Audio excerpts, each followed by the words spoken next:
Do you see that, Shannon? We are good to go. Okay. All right, everybody. Yeah, thanks for joining us today. I think this might have been the first class that we had kind of kicking off this whole Zoom life that we're living right now. So it's exciting for me to teach it again. And you know, it was earlier in the spring that we first had this class. So we were still seeing some of these birds that we get down here during the winter. Those of you that are again in the upper state, maybe Oconee and Pickens, maybe Cherokee, some of those counties there, you might be getting some of these birds still, maybe like the golden crown kinglet. But for those of us in the Midlands and along the coast, we're probably not seeing those birds anymore. Ruby crown kinglet, unless you have a house in northern New York or New Hampshire or southern Canada, you're probably not going to get those in South Carolina anymore. Those birds migrate down here for the winter to continue feeding, and then they head back up north for the most part for the summer. Now the golden crown kinglet again will kind of hang out in the mountains, in the Blue Ridge Mountains, North Carolina, Tennessee, maybe a little bit in South Carolina in the higher elevations. So the two on the left, the golden crown kinglet, the partiers of the bird family with those mohawks, right? Check them out. The golden crown kinglet and the ruby crown kinglet mostly are going to be gone. But then birds like the prothonotary warbler and the scarlet tanager have, flown up here from the tropics. So you think about a prothonotary warbler, that beautiful yellow bird that we have on the top right. It comes all the way from Colombia, South America, as does the scarlet tanager. Now, some of them, do winter in Central America and Mexico. But for the most part, these two birds, the majority of their population, winters down in Colombia, South America. So that's about a 2,600 mile trip one way. So really, really long migration for these two birds. The prothonotary warbler is relatively small. Think about finch size, maybe a little bit smaller. It's a warbler.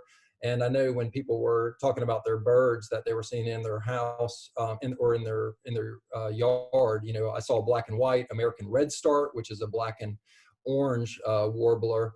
Most of northern parulas, I think I saw, they're relatively small birds. So think about that bird traveling all the way from South America, to Columbia, South Carolina. Pretty impressive. Scarlet tanager, this gorgeous, gorgeous red bird with jet black wings.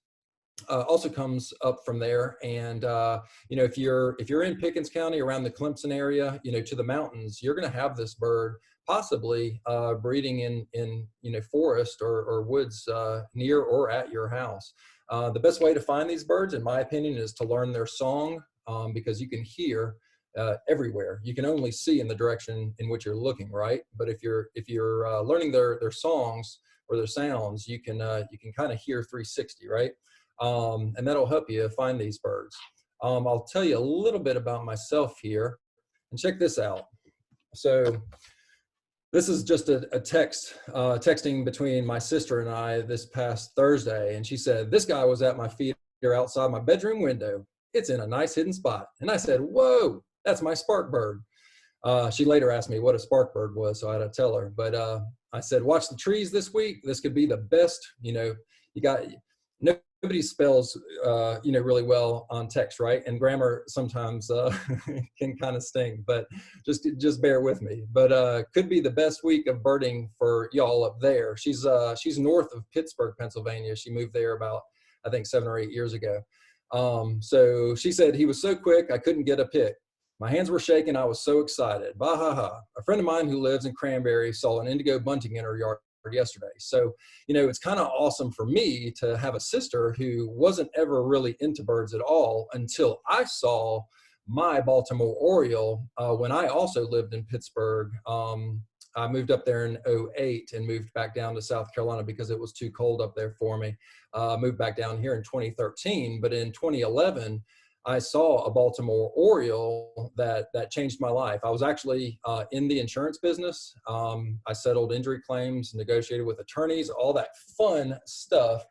and saw a Baltimore Oriole one day. And I was talking to a friend of mine on the phone whenever it flew in front of me, and I told him it looked like it was a bird that was on fire. And then he asked me if I was okay, and I told him I was okay. But it was a gorgeous bird. And the cool thing about that is when I was talking about this Baltimore Oriole with my sister last week, she said her son, Drew, my nephew, said that it looked like it was on fire. So I kind of told her that story that I had with a buddy of mine, in which I used the same description. So, you see these birds that are out there, and they are just amazingly beautiful. She had referenced an indigo bunting up there, which was the second bird that I saw in Pennsylvania that got me interested in birds. So these birds are here. And you might not have all of the ones that we're going to talk about today. You might have had some pass through. You might have them passing through right now. But, this is the power of birds, right? The power of something beautiful. And it can connect you to the planet like nothing else. So, y'all are on this class, so I'm assuming everybody's already into birds. But if you're not, hopefully by the end of the class you will be, and you'll go explore and find some. But if you have friends or family, especially grandkids or kids, try to get some people connected. Birds have connected me to the planet again like nothing else. And when you care for a bird, you're going to care for the planet in which it lives, and it's all about the bigger picture. It's all about conservation. So spread the message of birds. So let's get into this real quick. So who's leaving, or who has left? The yellow-bellied sapsucker. Again, if you're in the mountains, you might have some hanging around. You might have some that are breeding in the area, but for the most part, those birds are going to be long gone. Blue-headed vireo, same deal. If you're in the mountains, you might have those birds still with you. The yellow-rumped warbler. That one's going to breed in North America, so Canada and north of the United States, or northern part of the United States. And red-breasted nuthatch, usually it's not going to be breeding too much here in South Carolina, possibly in Appalachia, but for the most part, these four species usually don't use South Carolina too readily for breeding purposes. But let's listen to the yellow-bellied sapsucker sound. Again, remember, I want y'all to focus in on using sound to identify or at least see more birds in your area. So listen to the sound of the yellow-bellied sapsucker. And again, if you're in the mountains, you might still be hearing this. Kind of sounds like a cat, right? A little bit. A squeaky cat. And then the vireo, it's named after its song that sounds like it's saying vireo. So let's listen to this vireo, blue-headed vireo.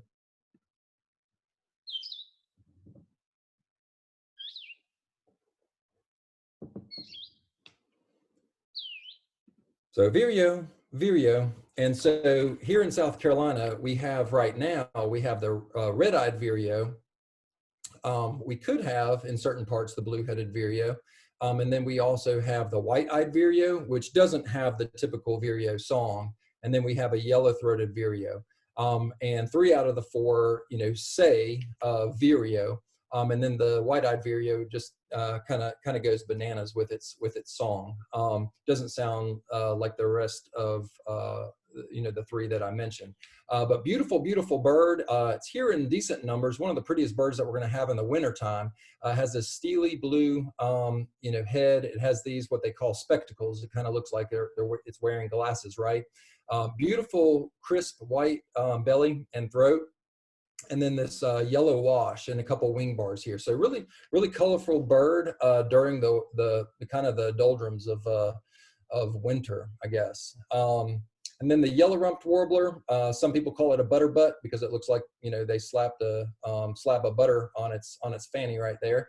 But that's a yellow-rumped warbler. And then the red-breasted nuthatch. We have a few nuthatches here in South Carolina. One of the most, numerous and common is the brown-headed nuthatch. It's the smallest of the 3.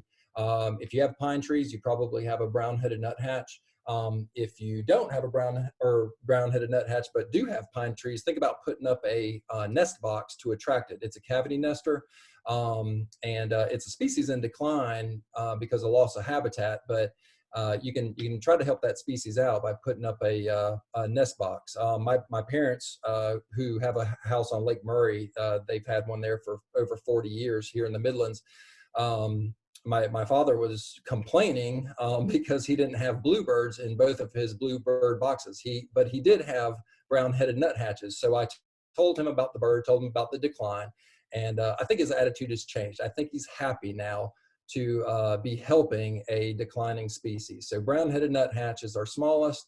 We have the red-breasted nuthatch, usually in the wintertime, and then one that is still here breeding in South Carolina is the largest one. It's called a white-breasted nuthatch, which I don't have a picture of, but those are just a few different species in that nuthatch family.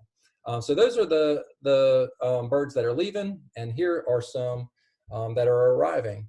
So we have a painted bunting on the top left, gorgeous, gorgeous bird here in South Carolina. Mississippi kite that flew up here from the tropics. And that's on the top right. We have a northern parula, the yellow-throated warbler, the red-eyed vireo, and then the hooded warbler down at the bottom from left to right. So I have a question for y'all, and that question is, what is the nickname, okay, for that bird, the painted bunting on the top left corner? What's the nickname for that bird in Mexico? Is it A, la mariposa, B, siete colores, or C, el arco iris, which that means rainbow? La mariposa means butterfly, siete colores means 7 colors. You've got a lot of B's, some A's, and actually Corey said that the painted bunting was his spark bird. All right. You know that bird's been a lot of spark birds for a lot of people, right? And it's the one bird that I've been cursed to never see. It gives you the slip Trying every to single find time. one since I was a kid. We're going to get you on it, though. We're going to get you on it this year. That's my mission. All right, so we had some A's. We had a pretty good amount of B's, right? There's one C. Well, and the rest B's and A's. They all kind of make sense, right? You think about a rainbow, C. You think about a rainbow, that could easily be it, right? It's to me, it's blue, red, green, and yellow. You know, you think about butterflies, how beautiful they are, and then 7 colors. Answer B is actually correct. So I don't know where those extra 3 colors are coming from for this bird. I see 4, but I don't know. Maybe they have better eyesight down in Mexico. But 4, 7, it doesn't matter. It's a gorgeous bird that's right here in South Carolina. And the funny thing is, I don't know how many of y'all grew up, in South Carolina, born and raised, or whether you moved here when you were a kid, but I never had any teacher or adult ever tell me about this bird. So, one of the things we like to do, and we just started this year, unfortunately we had to stop because of COVID-19, is getting in front of kids and just letting them know that these birds exist. Like, look at all these things. You've got this hooded warbler. I mean, seriously, it looks like it has a hood on it, right? And I try to imagine my childhood knowing that these birds existed. I would have become, hopefully, a conservationist a long time before. I did. So, we're trying to get out and just show these kids, and you don't have to be a kid. I focus on those because they have their entire lives in front of them. But, we love getting in front of adults as well. But it's just kind of funny to have never known that we have a 4-colored bird here in South Carolina. And that bird's so pretty, in the Caribbean, and in some, I guess, tropical countries from the tropics, they capture that bird and sell it in the black market. So it just kind of tells you how beautiful that bird is. Unfortunately, that happens, which isn't a huge part of its decline, but it contributes. The main part of the decline on most of these species is due to habitat loss. But the painted bunting, the Mississippi kite, it doesn't really matter where you live here in South Carolina. We do get quite a few of them at the coast and in the Midlands. I haven't birded too much this time of year in the mountain area, but that bird should be throughout South Carolina. They love to pick off, reptiles, snakes, lizards, from trees. They'll nest in neighborhoods, here in Columbia. They'll nest in right downtown Columbia, where certain neighborhoods lie with huge, oak trees and pine trees. So that kite is pretty common here. We have another one, swallowtail kite, that y'all coastal people get a lot more than we do here. They actually breed down there. Northern Parula, let's listen to this sound down here. It's another warbler, right?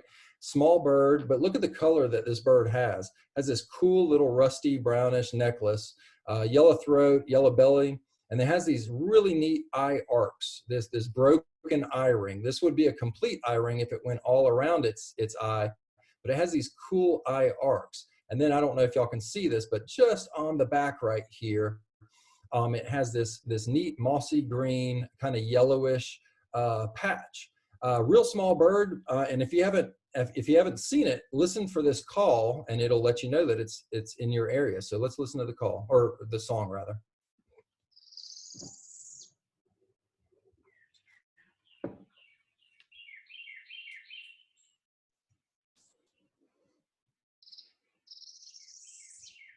So it's the one that ascends, it goes zoop, and then it drops abruptly. The other bird that was singing in the background was a Carolina wren. So if you learn those songs, you'll find these birds.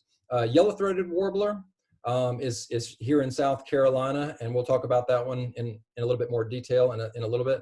And then the hooded warbler, the one here on the right-hand side, is a bird that you're going to find kind of all over South Carolina if you go to some decent sized forest with some if there's a little bit of cover, some thickets. Just learn the song, and you'll find that bird. And then the red-eyed vireo. We listened to the blue-headed vireo earlier, and it was a really slow, really intentional song that it sings. And it says vireo, vireo. Now listen to the red-eyed vireo, which does say the same word, but it says it a lot quicker.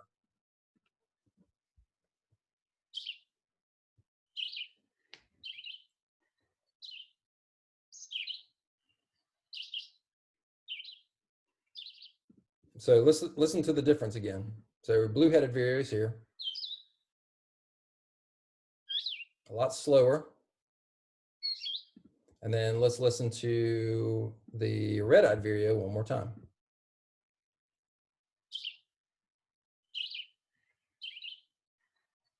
So both vireos, one's the blue-headed, one's the red-eyed. Red-eye is the one you're probably going to hear most right now. Most of us aren't going to hear the blue-headed anymore, but during the late spring, we will hear both the blue-headed and the red-eyed vireo sing. And we'll hear the yellow-throated vireo sing as well, which we'll get to in just a little bit. So what are we looking for whenever we're trying to identify birds? Here's just a few tips. On that northern Parula, remember, I mentioned the throat. It has a yellow throat. It also has a yellowish belly, a yellowish breast, and it had that nice little necklace that came through here. Another neat area to focus on is the malar area. Some people call it like a mustache. Okay, it can tell you a lot about a bird. One of the places I like to look also is right here. You think of a blue-winged warbler, which I had in the woods behind my house this year. I was surprised to see it because it's a pretty mature forest back there, and that's not really their habitat, but it was in there, and I got really excited because it's only the second one I've seen in Lexington County. But I thought it was a pine warbler at first because it has a lot of yellow. It has a couple wing bars, but it has this black area right in front of its eye that the pine warbler does not have.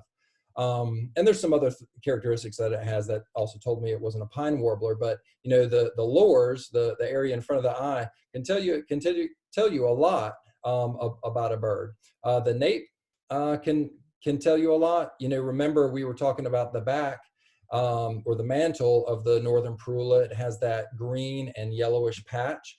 I can't think of another warbler that has that. So if you see that, it's pretty diagnostic that you have a northern Parula. The crown up here, think about a white-crowned, sparrow. or a chipping sparrow for that matter, or, you know, the ruby-crowned kinglet. You know, that area of a bird can tell you a lot. And then the wing bars, do they have wing bars, or does it not have wing bars? Some birds do, some birds don't. And when you talk about the undertail coverts, okay, that's this area right here. You think about a palm warbler, okay? It's a kind of a yellowish bird, and it has some certain features on its face that can kind of tell you it's a palm warbler. But underneath right here, it's really yellow, and it pumps its tail. So, you know, just seeing that yellow under here narrows it down to a handful of birds, and you can kind of eliminate the other ones. So these are just some of the areas that I like to focus on. There's other things that you can look at, but these are just some of the ones I wanted to highlight to help you guys identify more birds. And we'll kind of take a peek right here and see if we can use some of those. One is the supercilium, or let's just call it the eyebrow. Okay, see that? And let's check out these birds. Okay, the Carolina chickadee doesn't really have an eyebrow. It has a cap. And the black-polled warbler, which is a warbler that's been coming through here the last couple of weeks, doesn't really have an eyebrow, but it has a black cap. But look at this, the black and white warbler, all these birds are similar. The black and white warbler, you know, has a cap-ish, but it has this beautiful, beautiful white supercilium or eyebrow. But then it also has this white cap right here, right in between the two black stripes on top of its head. So, you know, immediately, if you see that white eyebrow, you know it's not a black-polled warbler, and you know it's not a Carolina chickadee. And so say if you see a black and white bird that has a cap, okay, especially this time of year, and then you look underneath and it has a little bit of white. Well, both of these are very similar, right? Well, then you look at this area, okay, you see this mustache, okay, and then you see white right here on the throat. All right, once you see that black line and then this white, you know that it's not a Carolina chickadee, right? The chickadee is going to have that all black throat that leads into a kind of a creamy brownish, whitish belly and chest. Plus, what else do you see on the flanks? You see a lot of streaking, which you're never really going to see on a Carolina chickadee. So, just some neat things to look for, you know, to differentiate the birds that are in your yard. And you know, all three of these birds have been moving around South Carolina. So chances are, if you have a yard that's good for birds, you know, offers a lot of insects for them to eat, you might have had all three of these species in your yard at one time. So let's listen to the sound of a black-polled warbler. I was lucky enough the first time ever hearing it sing this year, which was a real treat for me. But let's take a listen to it.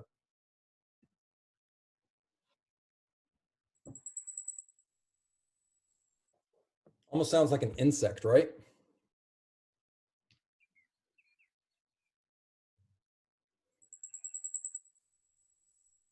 All right, so high pitch, and then here's another high pitch one, but it sounds like, you know, a lot of people say it sounds like a rusty wheel rolling down a hill, and that's a black and white warbler.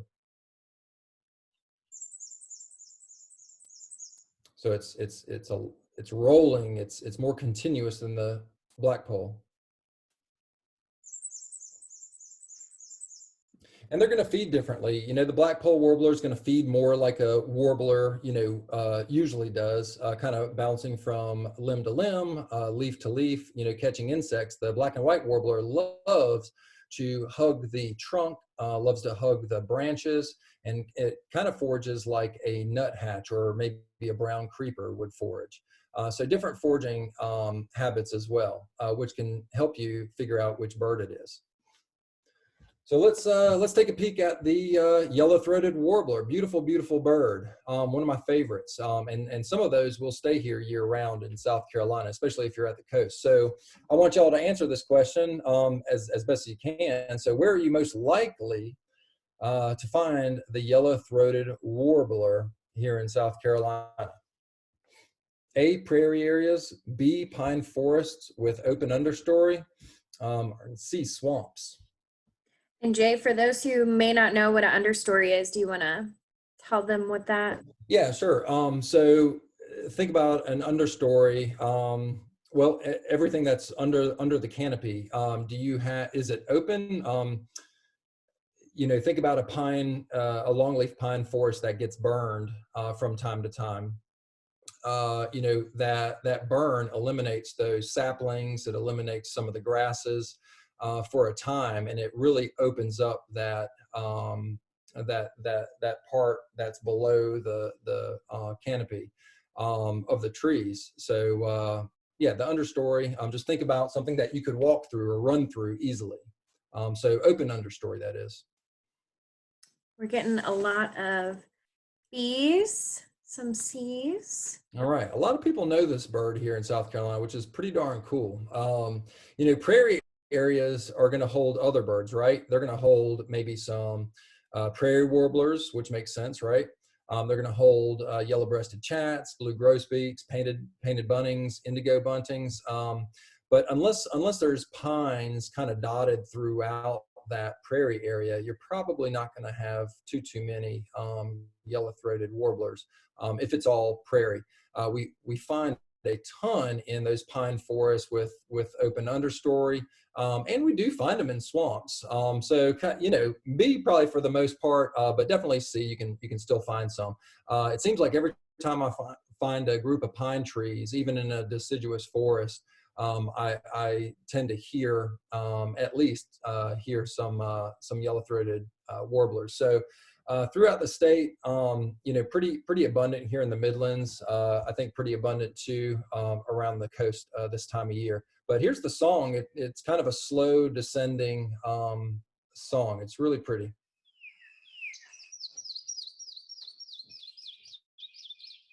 All right, a lot slower and descending than the black and white warbler.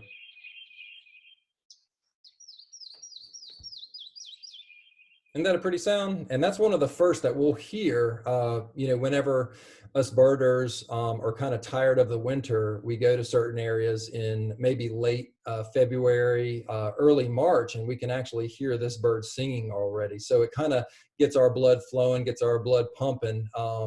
And we know those warblers from the tropics are coming up. Again, this bird here, the yellow-throated warbler, doesn't have to really fly too far south for migration. It does spend a lot of time here in South Carolina and Florida and Georgia, especially along the coast. So kind of a short winter migrant, but it's here right now in big numbers. So a couple more birds, and they could be confusing to a lot of people because we have both of them right now in South Carolina. The pine warbler on the left-hand side, we're going to have year-round, and in the winter we're going to have a lot more than we would have, this time of year, because the northern breeding population will come down here for winter.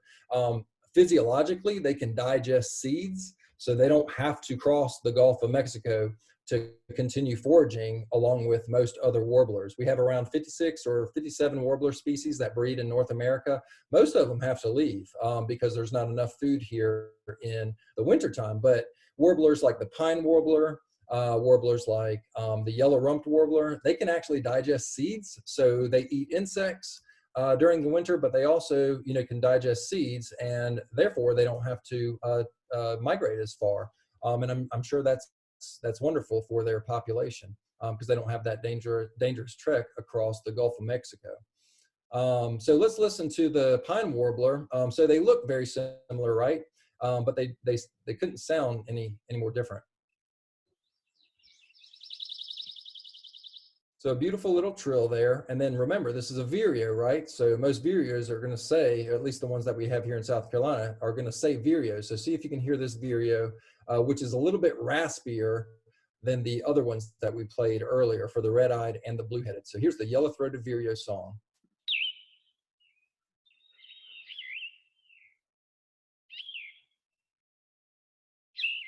See how raspy? You hear how raspy that one is?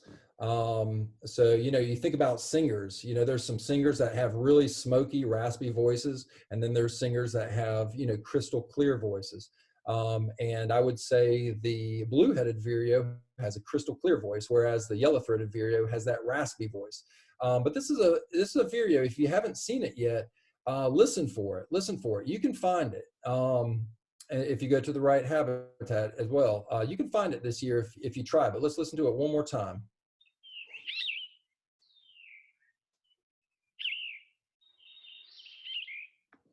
And it's still slower than the red-eyed vireo. If you remember that one, how fast it was. It's like the red-eyed vireo drinks the most coffee out of all the vireos that we listen to today, right? So two gorgeous birds that you could have in your yard at the same time. So birds from a distance, get a good pair of binoculars. You'll see more birds and you'll enjoy birding and the outdoors in general better. So if you saw these three birds at 100 yards, would you be able to tell the difference? So we have a northern cardinal that everybody's familiar with, America's only all red bird, which is the summer tanager, right? The cardinal has some black feathers around its face. Summer tanager does not. And then you have the scarlet tanager below. And my son, I have a 9-year-old, and he was telling me how much more he liked the summer tanager today. And it kind of upset me because I think the scarlet tanager is way prettier, but we don't get that one here breeding. But, we have the summer tanager all over the place here in the Midlands. It makes a really cool robotic call. The song is really pretty. We're not going to focus on their songs today, but I'll give you some resources to practice these songs. So you can go out and see these birds. But scarlet tanager is a beautiful, beautiful red bird with jet black wings. If you're in the Pickens area, Oconee, that north western part of the state, you have a good chance that those scarlet tanagers are breeding there right now. Summer tanagers are gorgeous. They're all red again, and pretty common here in the Midlands. And they're very, very vocal. And then you have the northern cardinal. So some beautiful red birds. House finch, is another bird that's going to be pretty red that we have here as well breeding. So soaring birds, they can be pretty tricky to ID. And this is just a handful of birds that you might see. There's a good handful of other hawks that I didn't include, but I didn't want to overwhelm anybody. But look how similar the osprey and the red-tailed hawk appear, at least in these pictures, right? But you can see this bend here in the osprey's wings. It's going to be a little bit more slender, okay? Probably a little bit more, the wings are going to be a little bit more longer than the red-tailed hawk. You see how thick these are, and then the red-tailed hawk has this gorgeous, gorgeous red tail. A little bit bulkier of a bird, whereas this one's a little bit more slender, and the calls couldn't be any more different. If you learn the calls, it's going to help you ID these birds. But if you're around water in South Carolina, you're going to get to see a lot of these osprey flying around. I remember growing up on Lake Murray, my dad would ask the family, we had an old pontoon boat, he said, "Hey, do y'all want to go see the osprey nest?" And it was the osprey nest. So we would go and see the osprey nest and then, head back to the dock, back to the house. Now I can sit on my parents' dock, and at one time I've seen 7 different osprey just soaring around. I live in Chapin, and just yesterday I was working with the windows open, and I heard osprey, and I went outside, looked up, and there were 2 soaring hundreds of feet over the house. They were everywhere now. And it's awesome. My son just said that sound reminds him of going to Grammy and Pop's house, so my parents. So already he has that connection of these birds to a place that he loves, which is a conservation success, I guess, connection. Okay, so red-tailed hawk, really bulky bird, pretty darn big bird, but not as slender as the osprey. The wingspan of the osprey is probably a little bit longer too. Bald eagle, okay, you can see that has a little bend in the wings. Typically, the bald eagle is going to look very, very straight when it soars. The wingspan will. And it's much, much bigger than an osprey or a red-tailed hawk. It's even much bigger than the black vulture. When you see a lot of times when you see a kettle, so birds in a thermal that are just kind of soaring, a lot of times we think about seeing vultures, but take a good look at at those kettles that are in the sky. Oftentimes you'll see osprey, you'll see kites. I mean, I've seen anhingas soaring. You'll see bald eagles, and it gives you a good idea of the size of these birds when you can see them compared to one of our vultures, because I think everybody's, you know, kind of familiar with the size of the vultures that we have here in South Carolina. Speaking of which, here's the black vulture. Someone said on one of our bird walks one time, he said that it looks like they're wearing white mittens. And I said, that is a very good description. So let's call them white mittens. Whereas the turkey vulture, look, that kind of grayish white, that creamy grayish white extends from the body all the way, you know, to these mittens, the ends of the wings. Same over here. Okay, so if you see one with white extending all the way from the body, you have a turkey vulture. And then if it has those white mittens, you have a black vulture. Black vultures tend to flap more aggressively. They're kind of violent, whereas the turkey vulture is more fluid. And to maintain a little bit of my coolness, I'm not going to demonstrate how they fly on the computer. If you come to one of my classes, I'll do it in person though.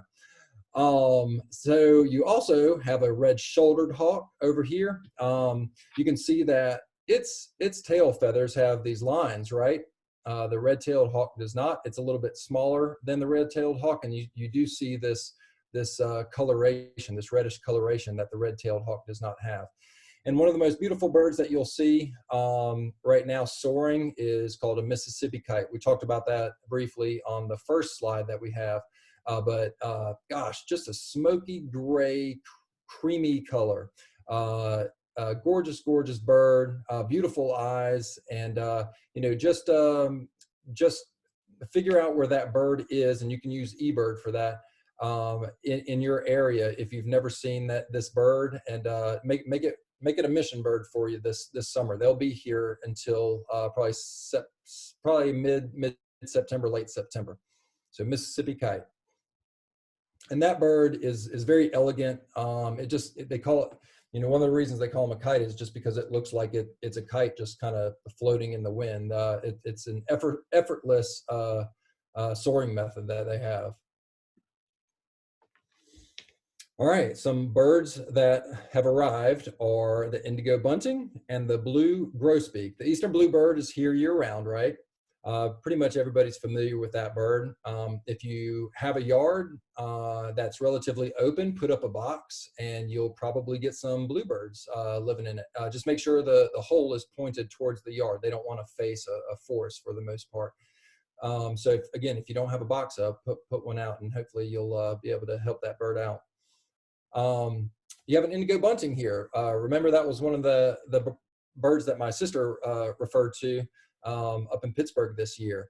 That's the second bird that I saw that really got me excited about birds. But you know, this past weekend I went to Lynch's Woods in Newberry County and was able to put an 8-year-old on one of these birds after we heard it calling. And I just love seeing his face light up when he saw that bird through binoculars, because the sun was shining on it. And, you know, think about seeing this sapphire jewel just glow in the sunlight. You know, to an 8-year-old, it probably blew his mind, and it kind of looked like it did whenever I was watching them. So he got really excited, but a fantastic bird to connect not only, you know, kids to nature, but adults as well. It happened to me whenever I was in my early 30s. And a blue grosbeak is right here. Blue grosbeak is a gorgeous, gorgeous bird. You know, go to weedy, shrubby areas. Think about power line right-of-ways. If you haven't seen an indigo bunting or a blue grosbeak, go to those areas. A lot of times you'll see them around cornfields. You know, cornfields aren't the best just because there's one type of plant there that doesn't really support too many insects. But typically weedy fields, if you just go to a weedy field or a power line, you'll probably find both of those. Maybe not immediately, but remember, learn the songs and they'll tell you where they are.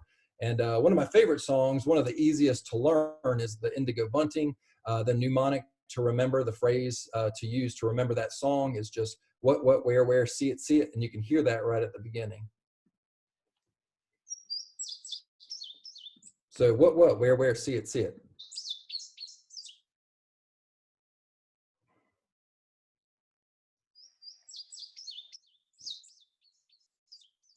So it sings in twos, sings in couplets, and pretty abundant bird. You can find it throughout the entire state. Remember though, just find the right habitat, weedy fields, and you should find that bird. All right, so here are three birds. You have a brown thrasher, you have an ovenbird, which is a type of warbler, kind of walks around like a chicken. It's really fun to watch. And then you have a wood thrush. So I have a question on the right-hand side. It says, which of these three birds is a mimic bird? So y'all give me the answer if you don't mind. Is it A, the brown thrasher? Is it B, the ovenbird? Or is it C, the wood thrush? We're getting a lot of A's. Everybody here is a birder. All right, so everybody, it seems like actually the Hardy family says that the brown thrasher is their spark bird. Oh, that's a great bird. Well, y'all will appreciate this story, but about 3 years ago, I was in the house and it was probably around 9 o'clock in the morning, and I heard a Chuck Will's widow, right? You have whippoorwills and we have Chuck Will's widows. And I've obviously never seen one, since you can see them, they're active at night for the most part. I was like, whoa, there's a Chuck Will's widow just calling away right in my yard. And I went out, rushed out. My kids probably thought I was crazy. And I saw a brown thrasher doing a beautiful impersonation of a Chuck Will's widow on a big dead pine tree snag that's in my yard. So it faked me out. It got me really excited, but then it made me smile because I just thought that was the coolest thing ever. So typically a brown thrasher sings in twos as well. We were talking about the indigo bunting singing in twos. The brown thrasher tends to sing, repeat its phrases in twos. The northern mockingbird usually, will say, repeat its phrases 3 to, a handful of times, maybe 5. And then the catbird, the gray catbird, kind of goes bananas, with it. So even by ear, you can kind of tell which mimic bird is calling. Or singing rather. But yeah, brown thrasher. Some people think it looks like a road runner. It does, I guess. But really neat bird to watch. Kind of scratches the floor or the ground, looking for goodies. Which is a good reason to leave your leaves on the ground, to give these guys food to forage for. We have the ovenbird, which has a beautiful song. Okay, right next to the brown thrasher, we have the ovenbird right here. You can see this beautiful little eye ring, these beautiful dots. These the streaks here, and they all have streaks. They're all brown. This one's going to be the smallest out of the 3. This is going to be the largest. Okay, and this is going to be right there in the middle. But this is a thrush, and think about bluebirds. All thrushes have this big belly, right? And all of these, characteristics can kind of help you ID a bird. This ovenbird, if you see it walking along the forest or on a branch, it looks like a chicken. It looks like a very small chicken walking. It's really fun to watch. But let's listen to its song. It's a really beautiful crescendoing song. It's simple, but I just love how it crescendos.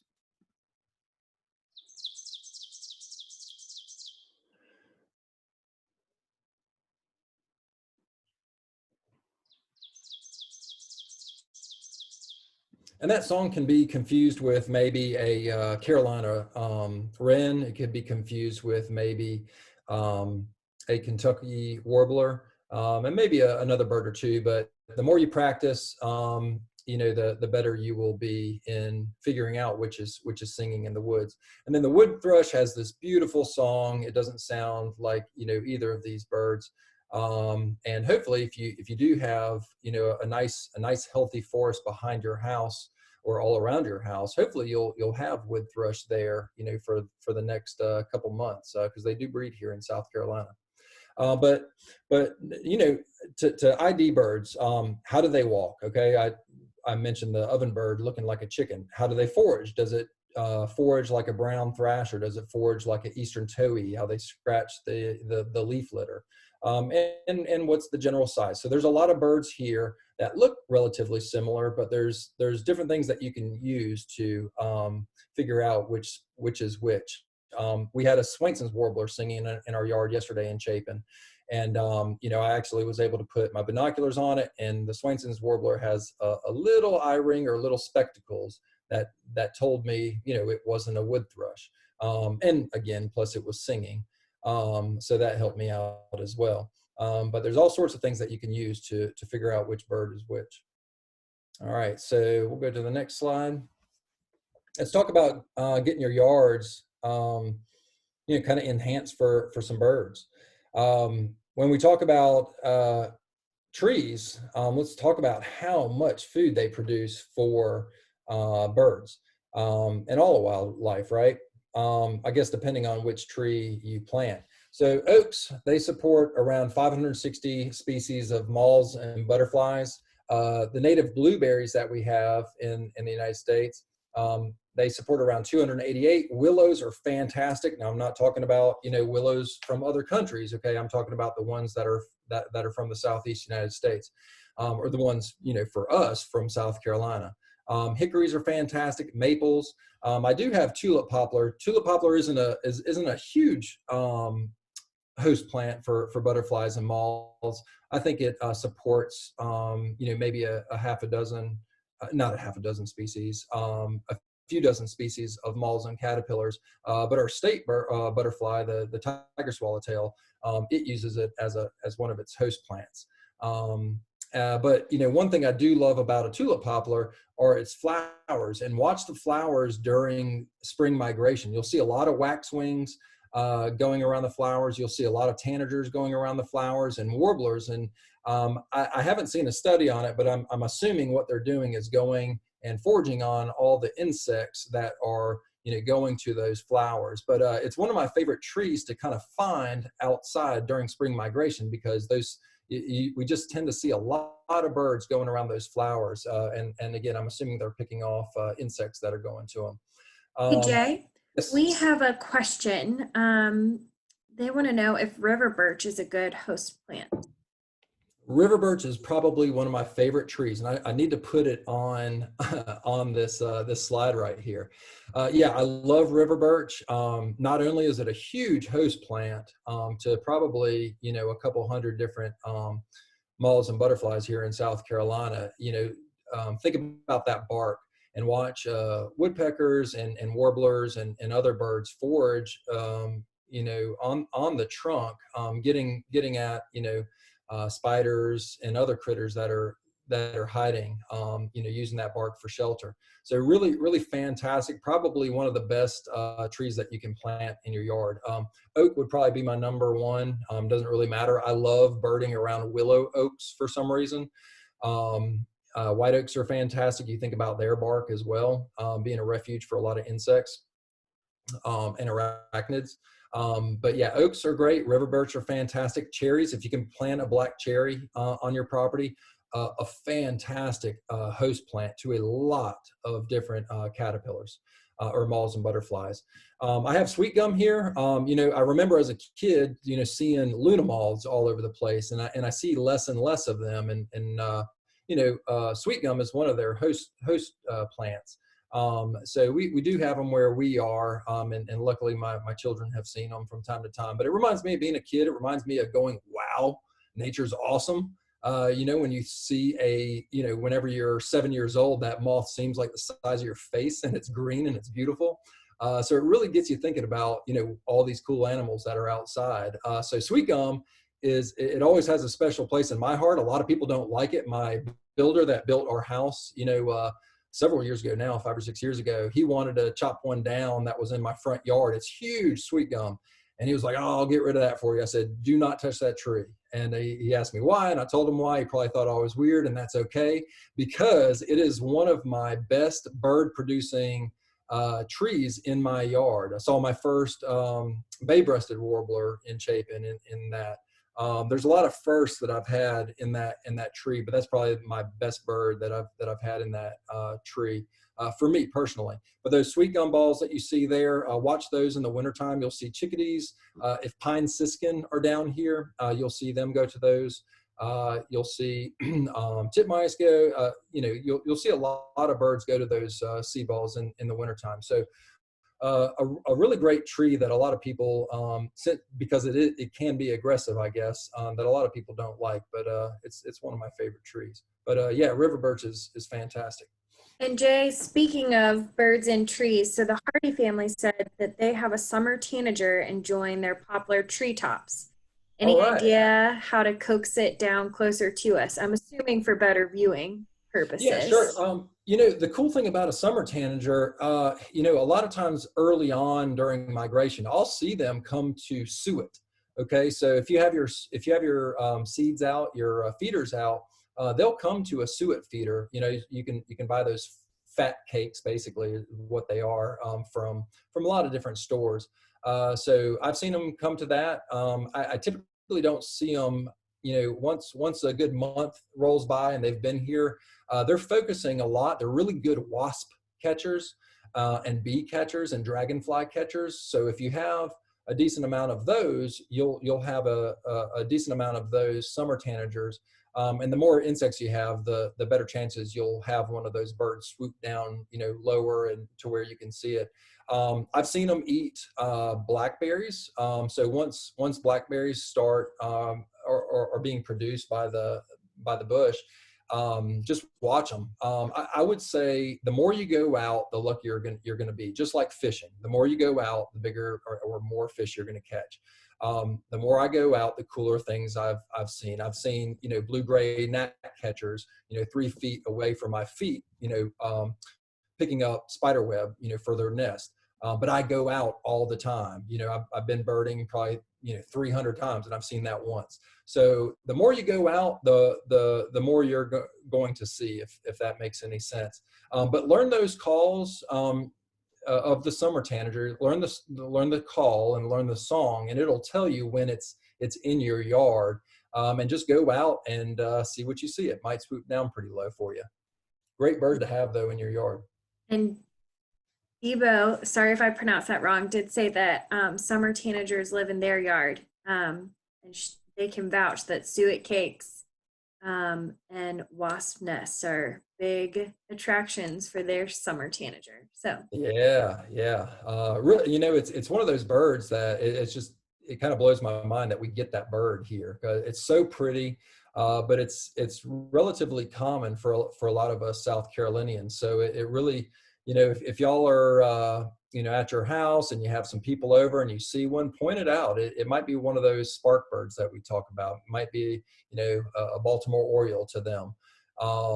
Because a lot of people have never seen it before. I never knew it even existed until probably a couple years after I saw my Baltimore Oriole.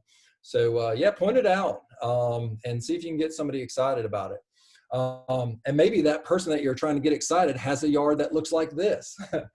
I live in Chapin. There's a big subdivision behind my house, and it probably has a couple hundred houses, 150, maybe 200 houses. And guess what? Most of the yards look exactly like this. And that's one of the biggest problems that we have with the decline in wildlife, are yards looking like this. It causes fragmentation in habitat. And what else are we doing here? We're putting fertilizer, we're putting pesticides, we're putting herbicides, we're basically killing everything, so we can have, this nice green grass here. And I use nice, I guess, in quotations, right? A silly thought that I have is just being out on this deck right here with my buddies and just saying, hey, look at my green grass. And then like after that, what do you talk about? But just imagine, being on this porch and looking out with your friends. How much more interesting would the conversation be just about your yard? And then it makes me think, if I could print both of these and put them on my wall, which one would I choose? Which one would you choose? And I know which the answer would be, because this one is absolutely gorgeous. The funny thing is, it's the thought that most of the yards in South Carolina, most of them look like this, right? Even though I'm guessing here, but I would imagine most people think this is prettier. So why do we do this? Our goal is to help people, or get more South Carolinians, to maybe not have this perfect setup, but maybe have something in the middle. We'd love for every South Carolinian to have a yard that looks like the one on the bottom right, but I don't know if that's realistic. Maybe it is in the long run, but baby steps, right? If these people can just plant an oak tree, a tulip poplar, a river birch, and maybe some arrowwood viburnum and some perennials like goldenrod and aster. Goldenrod is a great host plant. If you don't have goldenrod on your property, plant it. It's a host plant to over 100 different moths and butterflies. So that is bird food production right there. Throw some passion flower in here. Watch the kids play around with some Gulf fritillary caterpillars and butterflies.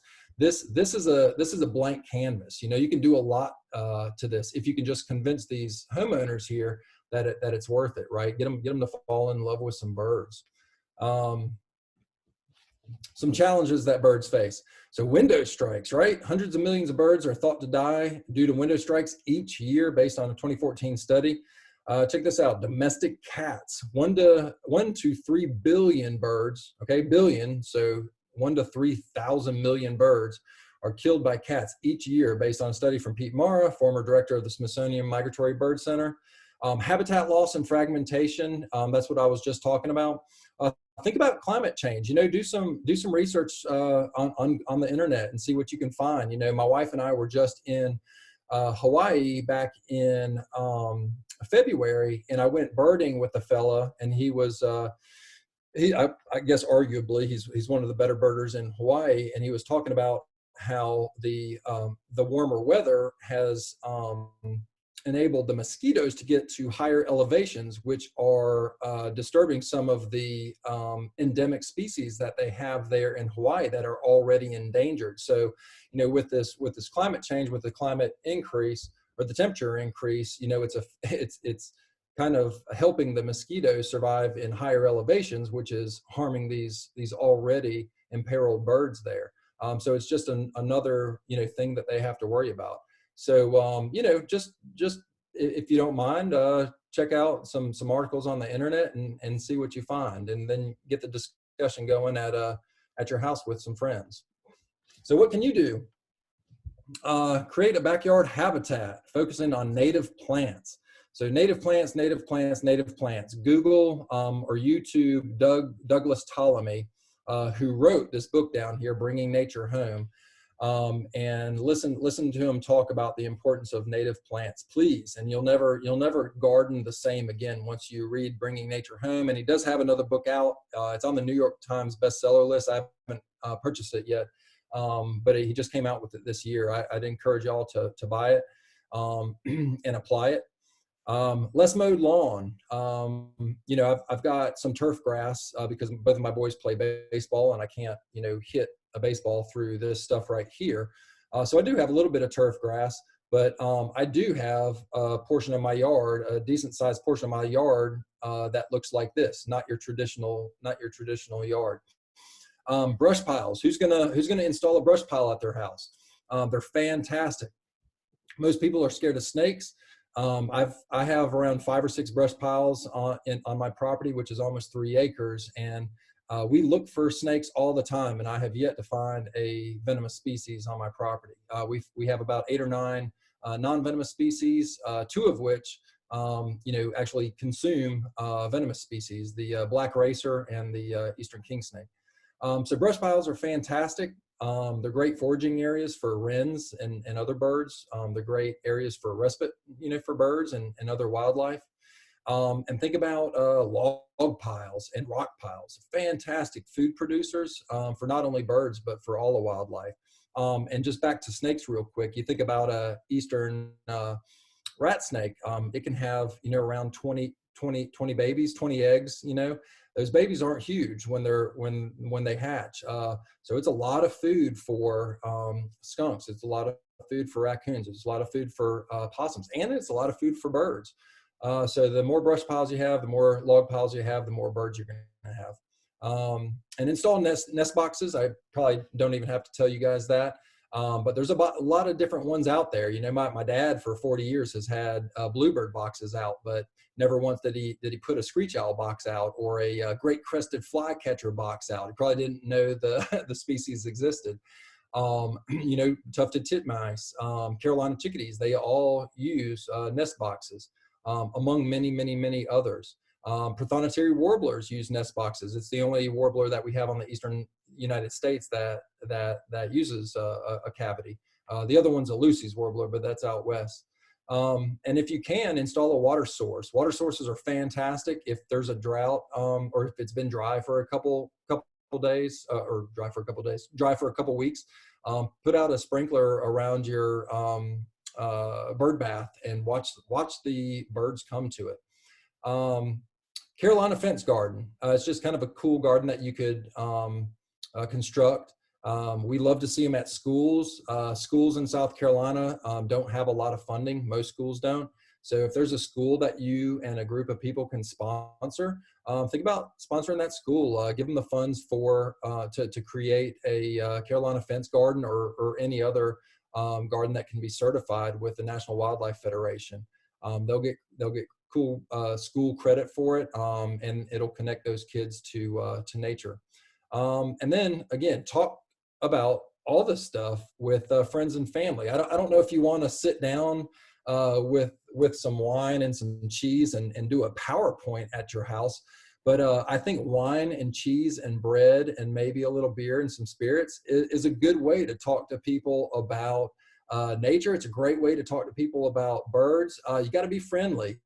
There's a lot of people that can have a chip on their shoulder or just kind of beat down because we see a lot of decline in wildlife. But I think the approach is to be positive, is to be patient, and eventually you'll get to those people to install natives, to change that property right there here to this property here. Might not be overnight, but it can happen. If my father-in-law can take out his foreign species in southern Pennsylvania and install natives, I know anybody can. So I love this quote here by this conservationist. He's from Senegal. It's, in the end, we will conserve only what we love. We will love only what we understand, and we will understand only what we are taught. So help us do that. These kids over here, that's my son here, Haynes, and we found a barking tree frog this spring. One of the coolest memories I'll ever have in my yard. With him, getting out, this isn't my child, but getting out with scouts, getting out with libraries, schools, is absolutely something that I adore doing. And we can't do that without your help. Getting out in front of kids like this at a school, we were going to do more and more this year. But we had to put a stop to it because of the coronavirus. But our goal is to see 2,000 kids right now per semester if I can, and we can't do that without your support. These are my friends. These 5 guys right here have never heard of a prothonotary warbler before. I met them, and one's a doctor, one owns a nation or state farm, one's an IT genius, one can build a house out of toothpicks, and one's in the military. So a lot of smart guys that had not thought twice about birds. We got together last year and built 50 prothonotary warbler boxes, and I was able to put all of them up with DNR. So your money goes to these things, among other things like advocacy, obviously, education, and then, conservation. So I'm going to stay on just for a little bit longer. I appreciate y'all listening to me for an hour and 5 minutes. I'm sorry if it was a little long, but thanks for hanging out with me, and I'll hang out a little bit longer and answer any questions. So thank you. So I know we have one question off the bat, and I'm just scrolling back to it. The Hardy family wants one easy trick for telling the difference between a black-capped chickadee and a Carolina chickadee. You want a tip, or you're going to give us a trick for telling the difference between the black-capped chickadee and the Carolina chickadee? On eBird, which is a online, it's a website that you can record your sightings in your yard. I know at certain areas where both of those birds exist, it just has, I think, chickadee. It might say black-capped / Carolina chickadee because they are so hard to tell apart. Here in the Midlands, we don't have to. We only have the Carolina. maybe every now and then a black-cap will come down. I think the black-cap is supposed to be a little bit bigger. Supposedly what I've read, it has a wash on the side, like kind of a chestnut wash on the side, but that's one of those where you almost have to have the birds in hand to tell them apart. The song is different. So that's probably the best way. It's kind of like a fish crow versus an American crow, right? Until it really vocalizes, you don't know what it is. Most of the time around here where I am, it's going to be an American crow, but we do have fish crows. Once you get to the coast, you're going to have quite a few fish crows down there. But once they vocalize, you know what you have. So that would be my best tip, is just learn the sounds. And allaboutbirds.org. It's a great website to go to learn the sounds. So allaboutbirds.org. And then the Merlin Bird app, Merlin Bird ID, is a great one. Yeah, that would be my biggest tip, is just learn the sounds, and they'll tell you what they are. We've got a lot of questions about bird boxes and how you tell the difference or where to get the best plans. And I know you've got a website recommendation for that, Jay. You can find great plans at nestwatch.org. So Nest, N-E-S-T, watch, WATCH.org. Just plug in which bird you wanna find plans for, and they'll have plans. It'll show you where to face it. Like, do you face it east? Do you face it north? How high should it be? It'll give you a range. But yeah, there's a lot of birds here in South Carolina that use boxes. Think of our swallows too, tree swallows. We've got purple martins, and the brown-headed nuthatch. So a lot of species use those nest boxes. So nestwatch.org is a great resource. And we do have boxes for bluebirds. We have guards that reduce the size of the hole for chickadees and titmice, and we do have screech owl boxes right now if any of y'all are in the area and want to purchase some. And let's see, Jean said, I think I saw a black-billed cuckoo. I don't know how to say that one. Yep, black-billed cuckoo. Cuckoo this morning in the mountain trail of Harveston. I couldn't see the yellow in the bill or a red eye. What do you think? Yeah, if you saw a black bill, more than likely it's a black-billed cuckoo, right? If it didn't have those big white dots on the tail, you could have had one. I kind of hesitate, if you're going to record it on eBird, to record it on eBird unless you're positive. But I guess never say never, or never say it's not that. But if you ever get a photo or a picture, definitely send it to me. That's a bird I haven't seen. I'm dying to see that bird. It just really isn't a bird with big numbers, and it just kind of scoots through South Carolina, whereas the yellow-billed cuckoo stays here to breed. So it could have been one. They are seen, every year during migration, spring and fall, just not in big numbers. So if it didn't have a yellow bill and you got to see the black bill, I guess I would put it as a black-billed cuckoo. And congratulations. So far, that's it for questions. Anybody got any more? We will take it before we end the call.